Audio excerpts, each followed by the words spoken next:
ini adalah silikon, unsur semikonduktor utama dalam nanochip. Sebelum menjadi bagian dari nanochip, silikon hanyalah mineral batuan biasa dengan rumus kimia silikon dioksida, atau yang biasa kita sebut sebagai silika, yang kemudian bisa dimanfaatkan di berbagai bidang. Misalnya seperti nanochip ini. Di ukuran yang super kecil alias skala nano, atom-atom silikon tersusun super rapi, kayak ubin keramik yang dipasang presisi. Karena serapih itu, silikon jadi jago banget ngatur jalannya elektron. Dan itu penting banget.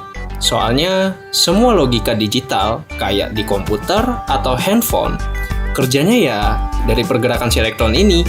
Selain itu, sifat kimia silikon juga stabil banget. Nah, karena stabil inilah, kita bisa ngoprek si silikon ini pakai bahan khusus yang disebut dopan. Tujuannya, biar daya hantar listriknya bisa diatur sesuka kita.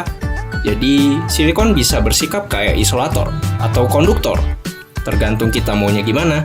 Itulah kenapa dia disebut sebagai semikonduktor. Kalau kita lihat dari model atom bor, silikon punya 14 elektron yang mengorbit inti atomnya. Nah, 4 elektron diantaranya ada di kulit terluar. Dan ini penting banget. Soalnya, 4 elektron ini siap buat berjabat tangan alias membentuk ikatan dengan atom lain. Ikatan-ikatan inilah yang bikin silikon jadi bahan utama di sirkuit nano. Karena bisa dikontrol buat nyalain atau matiin arus listrik. Gampangnya, ini kayak tombol on-off buat dunia digital. Terus, kenapa harus silikon? Kenapa bukan unsur lain aja? Jawabannya simple. Silikon itu murah, gampang ditemukan di alam.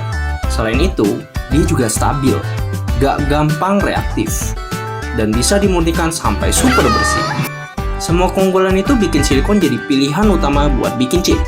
Gak heran kalau dia disebut sebagai tulang punggung dunia digital. Tanpa silikon, gak ada komputer, handphone, atau internet kayak sekarang.